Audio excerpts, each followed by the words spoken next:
is Unitarian Universalist Church, building community, inspiring growth, creating change. Here in the heart of Kansas City, we come together to create this hour of shared reflection so that we might be renewed in courage for these times and inspired to lives of greater dignity, higher purpose, deeper generosity, and more effective action. May the words and music and images that we offer today nourish our best selves, calling forth abundant wisdom and love, a love that has the power to overcome both loneliness in the heart and oppression in the world. Welcome to our service. Arise, our souls, oh, arise.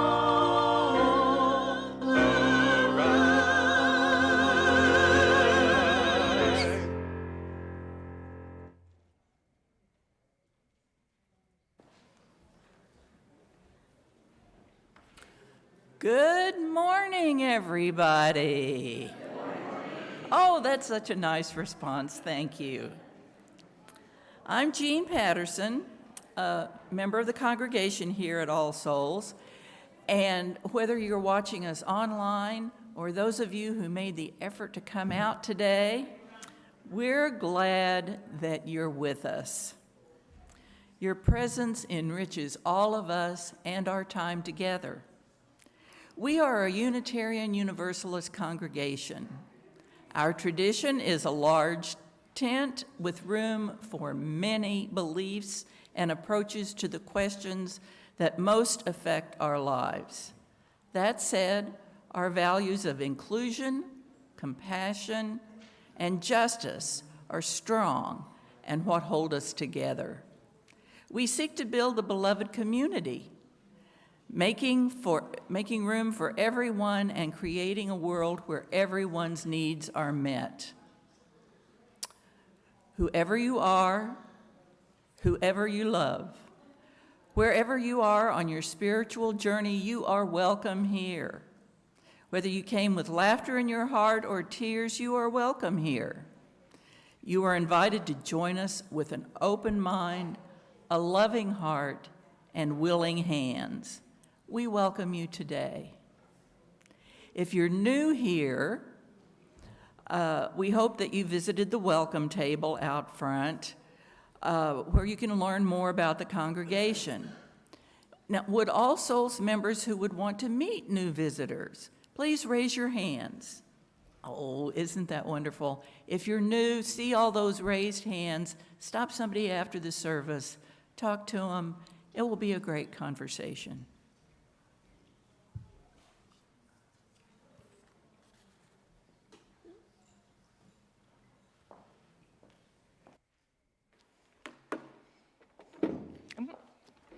There we go. This morning, we have a candle of memory lit for Kent McCusick, the Reverend Kent McCusick, who served here as an intern many years ago before he went on to serve as the minister of our congregation in Ames, Iowa for 10 years. And then he retired down to Texas in 2022. What I have heard is that he has suffered with lung disease for a few months and then suddenly passed away on Tuesday. And so our hearts are with his family, with his husband James, and everyone in Unitarian Universalism who was touched by his ministry. Our opening words are by Rebecca Savage. Welcome, beloveds. Welcome. We come to spiritual community this morning with many hopes in our hearts. The hope for inspiration, the hope for comfort, the hope for renewal. In this time and space, may inspiration water our thirsty souls and bring us soulful satiety. In this time and space, may comfort bud and blossom in the gardens of our hearts and bring us sweet relief. In this time and space, may renewal course through us, as electric as a surge of energy, as serene as a nourishing meal, as contagious as joy, and bring us vitality and rejuvenation.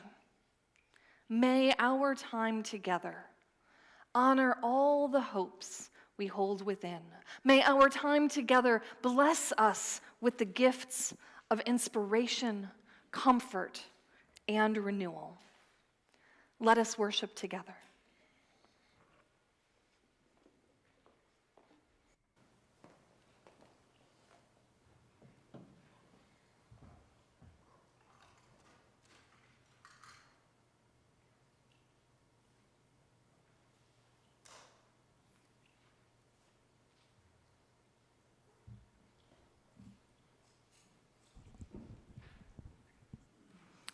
Here today, in this place, and with these people, may we listen so that we can hear. May we hear so that we can feel. May we feel so that we can know, and may we know so that we can change ourselves and this world. May this chalice we light our way. Now, please stand as you are able and join in the affirmation of our covenant. Goodwill is the spirit of this church, and service is its law. This is our great covenant, to dwell together in peace, to seek the truth in love, and to help one another. You may be seated. As part of our flower ceremony today, I would first like to invite our young people to go into the back of the church and into the lobby where Erin and my husband Neil and Kendall and others will help you grab vases of flowers to bring forward for all of us to enjoy. And so to all of you I say, as we come together in this assembly, each of us brings our gifts to offer. Individually, they are beautiful. Combined, they reveal the diversity and harmony of human community. Today, the flowers that we have brought represent our individual uniqueness, and their combination shows the beauty and power of our connection to one another. I ask, will you rise in body or spirit and join in song as the flowers are brought forward.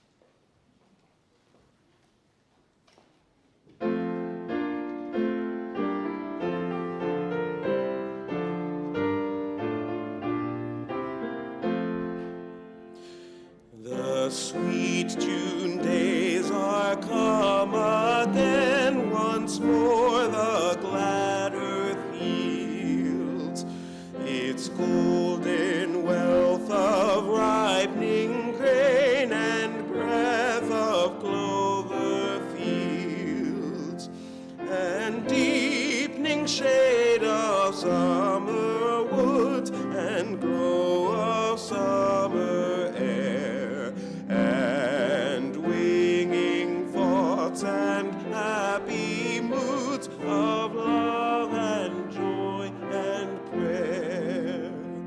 The sweet June days are come again, the birds are on the wing, bright anthems in their merry strain, unconsciously they sing. Oh, how our cup o'erbrims with good these happy summer days, o'er all the joys of field and wood we lift our song of praise.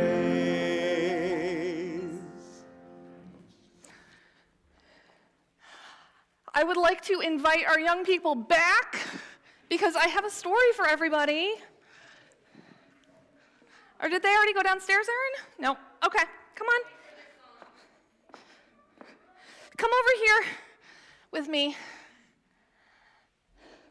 And while you do that, I just want the adults to appreciate how beautifully they brought these gorgeous flowers forward by doing ASL applause. Woo! Come sit over here.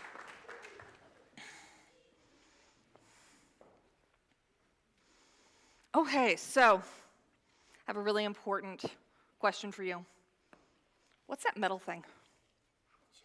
Chalice. The chalice. Yes. That is our flaming chalice.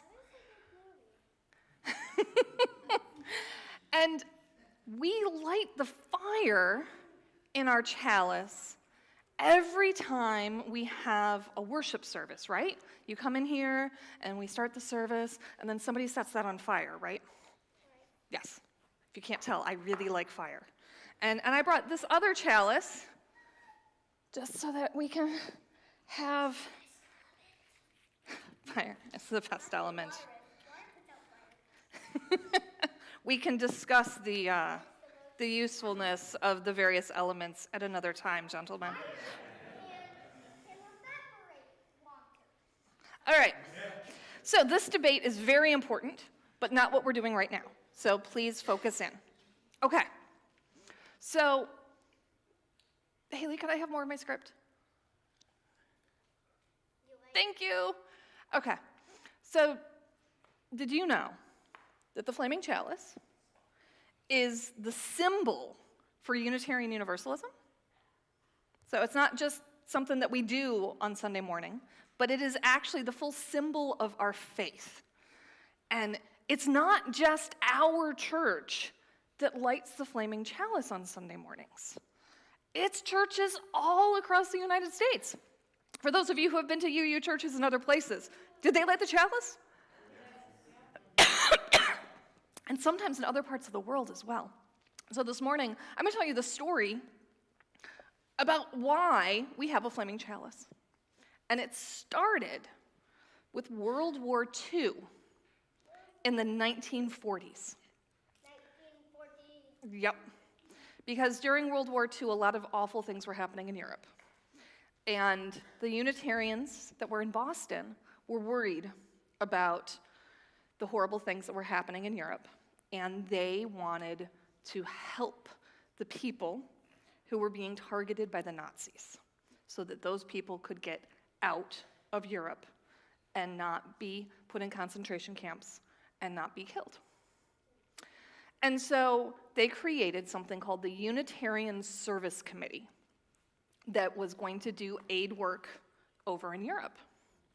And the Reverend Charles Joy, a Unitarian minister who was the director of the Unitarian Service Committee, led a secret group of agents, super secret agents, in Europe who were finding safe ways to get people out. And so, but in the process of trying to help people to escape, they had to have papers. And those papers had to look official, super official-like. So the governments didn't necessarily care who was behind the papers as long as the papers looked 100% official. And in order to do that, they needed a logo so that they could paint their logo on the aid trucks all across Europe, and also to make a stamp that they could use to make the papers look official. And so Reverend Joy hired a man named Hans Deutsch to design the logo. And Hans Deutsch, he was an artist who had drawn cartoons that were against the Nazis and had needed to flee Paris in order to keep his life. And so he was hired to design a logo, and he was inspired by a check symbol. Please no, please. Thank you. He is inspired by a Czech symbol of strength and freedom, their flaming chalice. And so then he designed a picture of a flaming chalice, and it became the symbol of the Unitarian Service Committee. And over time, It became the symbol for Unitarianism, and then Unitarian Universalism. And by the 1970s, people were so moved by this symbol that they started to light chalices in their churches. Now we do it all over. So please remember, when we light a chalice, that this is a symbol not only of our faith, but of hope and strength and resisting oppression. It is a reminder that part of our faith is living out our love through justice. So thank you for learning with me about what this flaming chalice is. And I think that Erin has some fun things for you to do downstairs. So let us sing our children to their classes.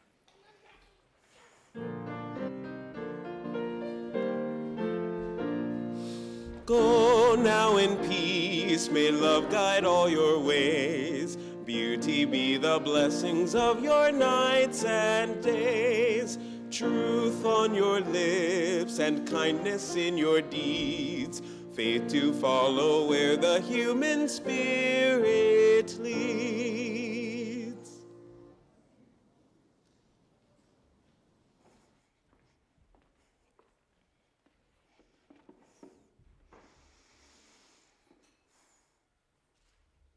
It is that time that we talk about how part of living out our faith as Unitarian Universalism is generosity. That the act of giving our resources to the church and to justice is part of living out our values. And here in the church, it is creating the programming that we do. It is also supporting our larger work of love within the community. Several of you yesterday walked with me, and Scott England put it together in the Pride Parade. Yes, Tristan and Hannah were there. And that was living out our faith. That was our being out there, not only to hope that some people watching the parade might be like, well, if they walked in the parade, maybe they don't suck. But also to stand for our values, to be seen as who we are, and for those of us who are straight to be seen as allies, because that is part of our faith when we assert the inherent worth and dignity of every person. That is our faith, that we show up. And I hope now that you will give in honor of the spirit of what we do as a church and the message that we put out into the world. Our offering will now be gratefully given and received.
Yes, I was remiss at the beginning at not introducing our guest musician, Janet Wesley Snell.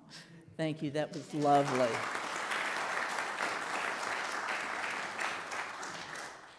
Now, let us dedicate our offering. We dedicate our offerings and our actions to the mission at the heart of this congregation, to build a respectful, caring community, to inspire personal and spiritual growth, and to create change toward a just and compassionate society.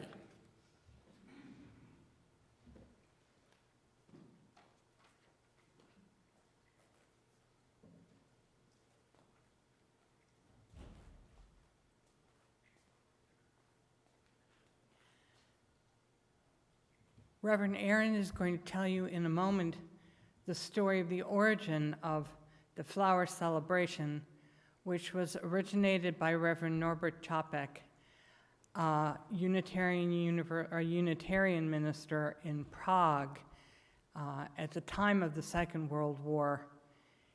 He and his wife were actually touring America, raising funds to support their mission in Prague when the Nazis took Czechoslovakia, and Maya Čapek, his wife, remained in the United States to stay safe during the war. But Norbert felt a duty to return to his people and to help them live through the suffering and the dangers of the Nazi era. And so he went back to Prague. And in the early 1940s, he and his grown daughter Zora were arrested for listening to foreign radio broadcasts, which was against the law at the time. Norbert Čapek was executed in prison, and a few days before his execution, he managed to smuggle a note to Zora in which he included a poem he had written while awaiting his execution. Zora actually survived prison and survived the war, and after the war she published a collection of her father's writings, which is why we have so many of his words today. As he was awaiting his execution, Norbert Čapek wrote this: "It is worthwhile to live and fight courageously for sacred ideals. O blow, ye evil winds, into my body's fire, my soul you'll never unravel. Even though disappointed 1,000 times or fallen in the fight and everything would worthless seem, I have lived amidst eternity. So be grateful, my soul, my life was worth living. He who was pressed from all sides but remained victorious in spirit is welcomed into the choir of heroes. He who overcame the fetters, giving wing to the mind, is entering into the golden age of the victorious."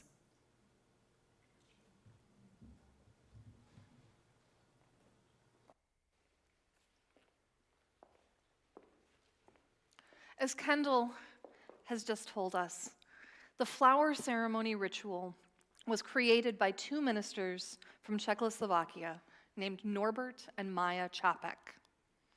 Norbert Čapek grew up as Roman Catholic, but when he was a teenager, he rejected Catholicism and joined the Baptist Church, eventually becoming a Baptist minister in Bohemia and Moravia. He was a political progressive who was very influenced by the heritage of the radical low church Protestant reformers, like the Anabaptists and the Moravian Brethren. In 1910, he became involved in the International Association for Religious Freedom and was first introduced to British and American Unitarianism. By 1914, his increasingly outspoken criticism of the church and of government hierarchy made it unsafe for him to remain in Eastern Europe. And he accepted a call from a Slovakian Baptist church in New York City. And shortly after Norbert Čapek arrived in America with his second wife, Marie, and 8 children, Marie died suddenly of a cerebral hemorrhage. He became a tireless advocate for the rights of the Czech people to form an independent nation at the end of the First World War. And he raised money and collected clothing to help those in need in Czechoslovakia during the war.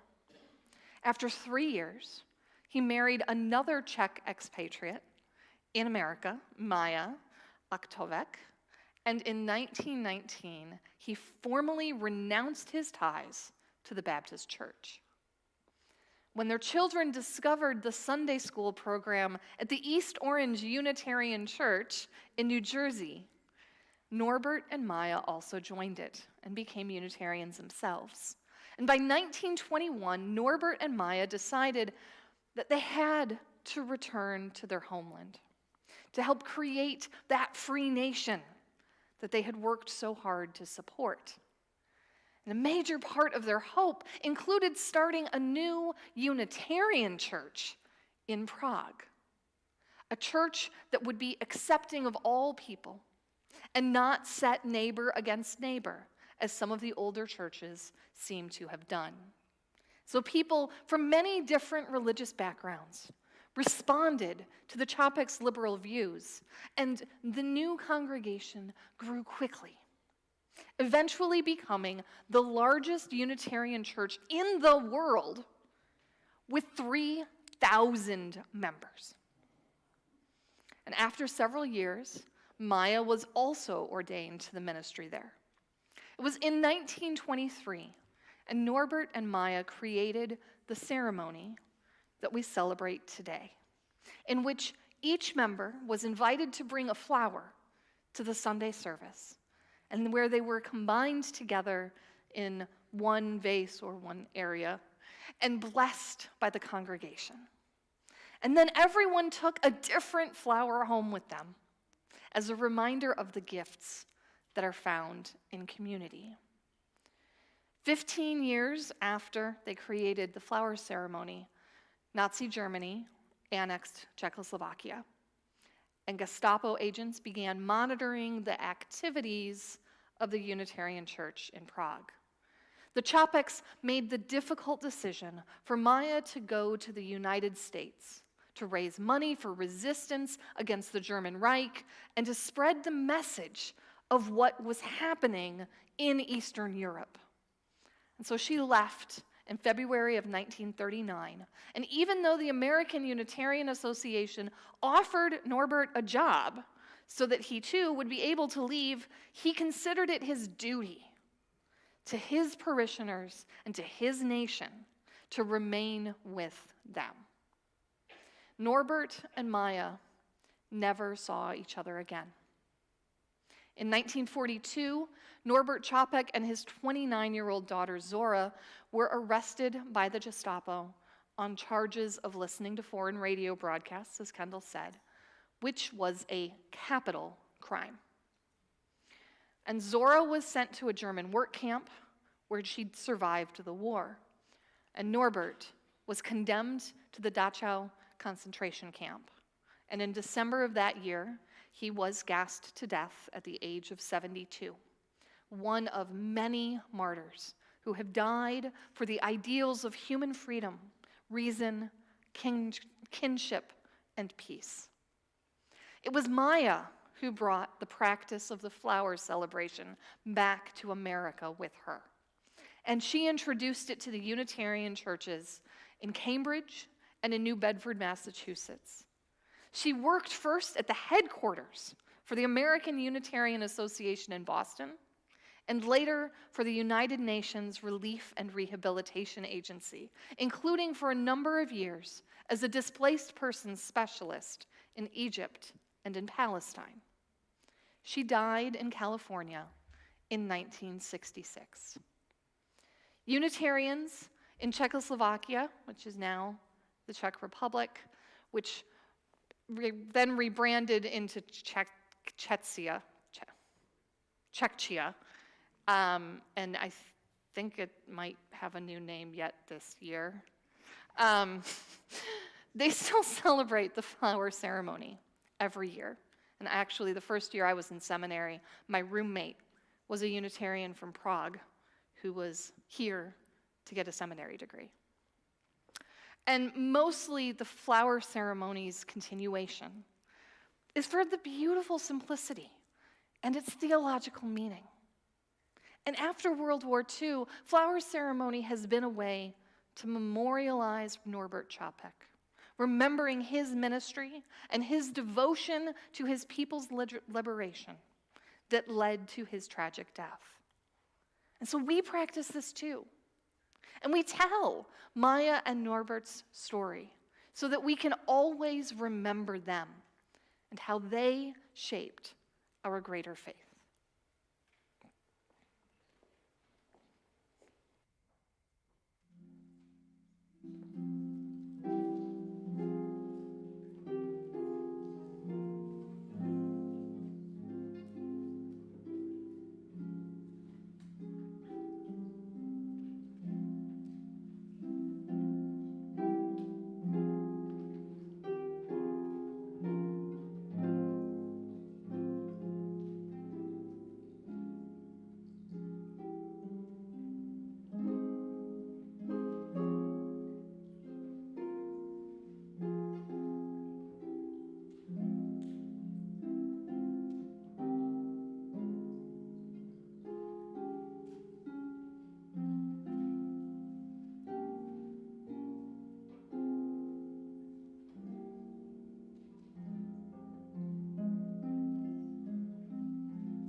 The reading is When Your Spirit Feels Dry and Dormant by Darcy Lane.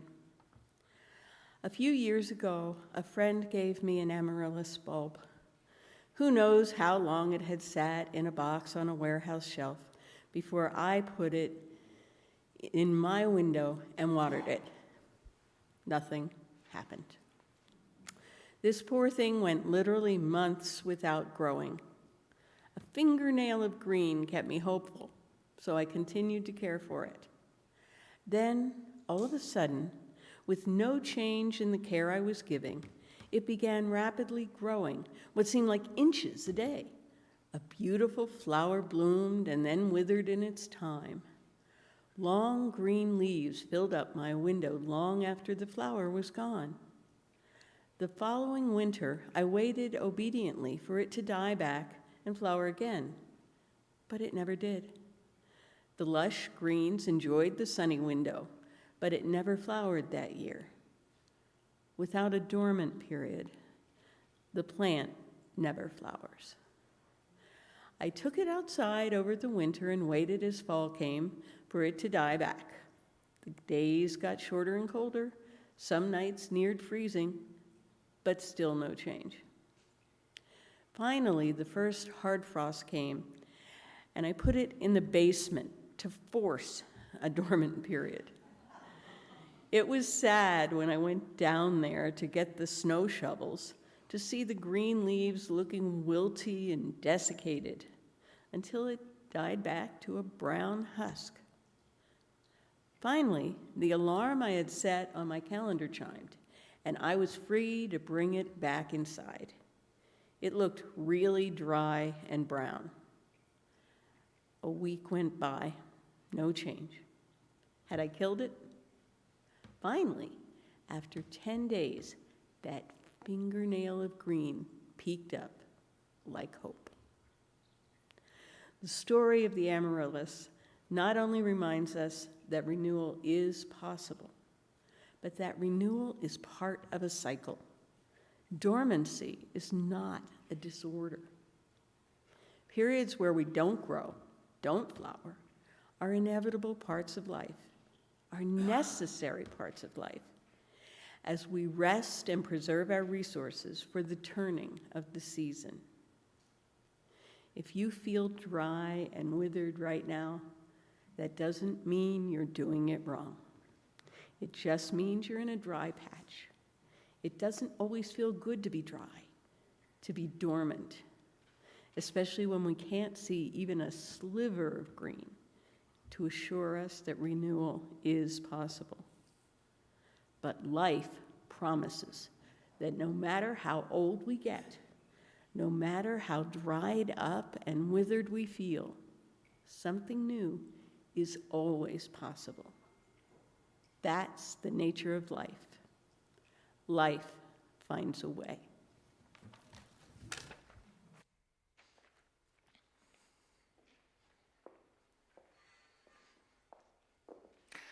Before I begin, I just have to say that I can't hear the end of that reading without remembering the movie Jurassic Park.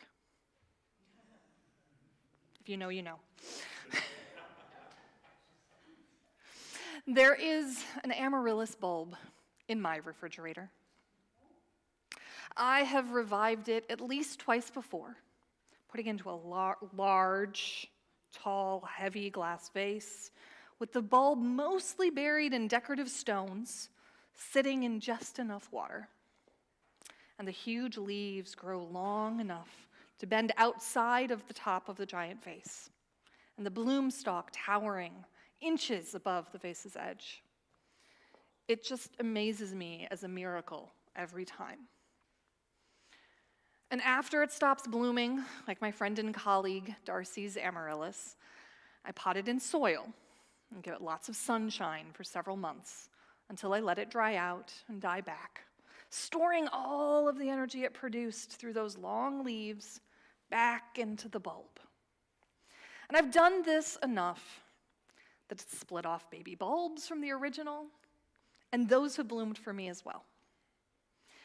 And I brought those bulbs with me from central New York State, where I served a different church before coming here, and they have remained in my refrigerator in both houses where we've lived since we got here. And I wonder, could they still come back to life again? Could they bloom with gorgeous blossoms, reminding me of the power of life to find renewal through rest and bring forth beauty once again? The only way I'm going to know is if I try. So remind me come November that I should actually do something with these bulbs.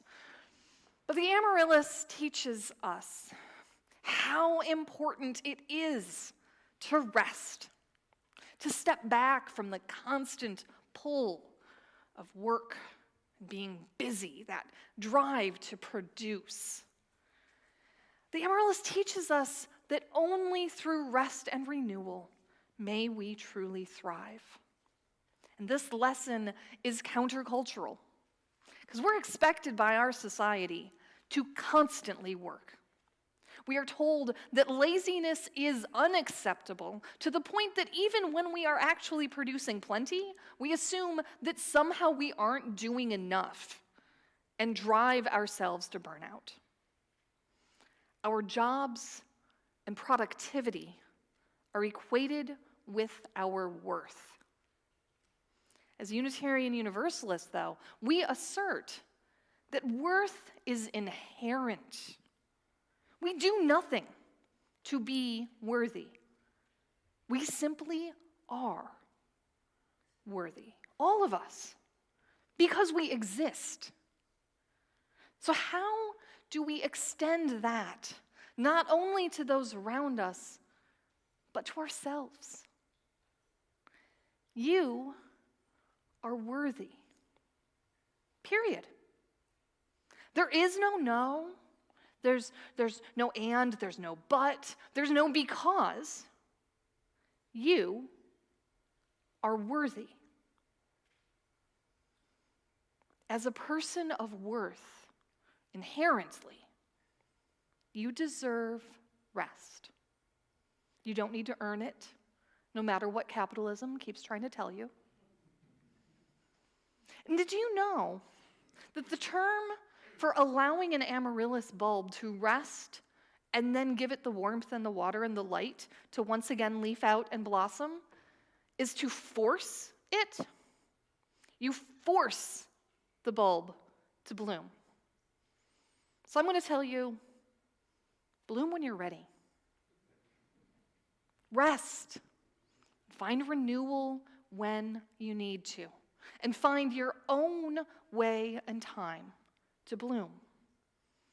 I know that when we feel safe, when we give ourselves the space to simply be and not force ourselves, we are able to be our best selves.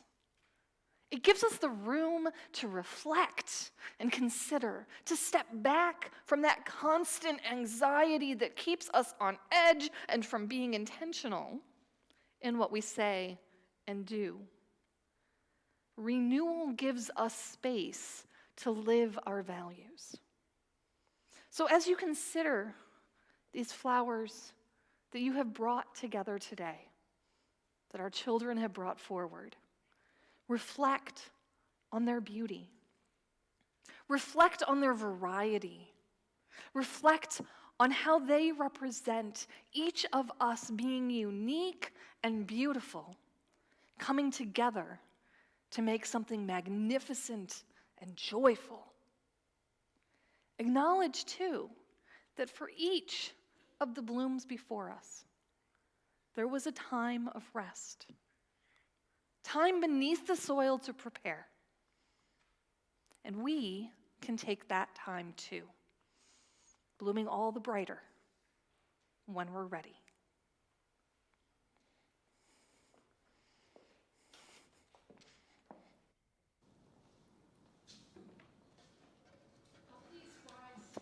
As you are willing and able to sing Find a Stillness.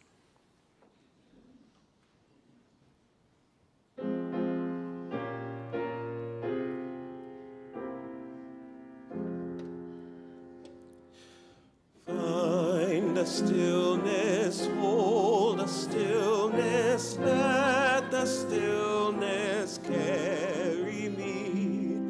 Find the silence, hold the silence, let the silence carry me. In the Spirit, by the Spirit, with the Spirit giving power, I will find true harmony.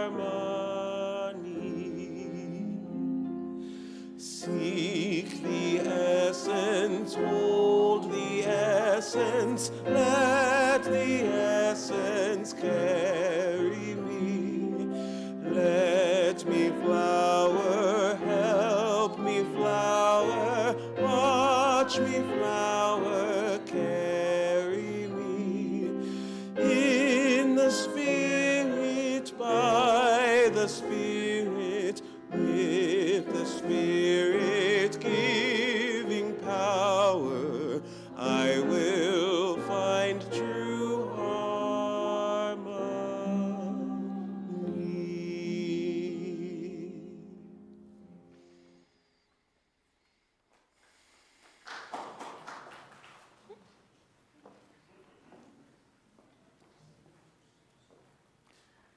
The ritual of flower ceremony demonstrates that religious community is a pattern of giving and receiving. And you may be seated, I'm sorry. We're doing something else and then we're gonna leave. I switched things up today. At this time in our service, all of you will have the opportunity to come forward, starting from the front and moving to the back to form 2 lines here. And then you're going to go out through the sides. And each person is to select a flower that calls to you. And then give it to the person behind you. So there's a little bit of juggling because somebody's going to hand you a flower, and then you have to pick a flower and give it to the next person. But I trust you're capable of this. And then when you have both received and given a flower, please, again, move out to the walls and return to your seat. But first, listen to these words from Norbert Chopek. He wrote this blessing for the flowers just before they were distributed, as it was celebrated in his church. In the name of Providence, which implants in the seed the future of the tree, and in the hearts of people the longing for people living in human love. In the name of the highest, in whom we move and who makes the parents and ancestors and siblings what they are. In the name of sages and great religious leaders who sacrificed their lives to hasten the coming of peace and justice, let us renew our resolution sincerely to be real siblings to one another, regardless of any kind of bar which estranges us from one another. In this holy resolution, may we be strengthened, knowing that we are God's family, that one Spirit, the Spirit of love, unites us, and may we endeavor for more perfect and more joyful life. Amen. Now please come forward, forming 2 lines, to receive your flower and to select and give a flower to the person behind you.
we release this flame, but not the light of truth, the warmth of community, or the fire of commitment. These we carry in our hearts until we are together again. Now may we bear this flower in our hearts, even when it has vanished from our hands, a silent witness to the ideals that summon us to reverence, in remembrance of the countless gifts of beauty and steadfast care given and received in this beloved community. Go in love.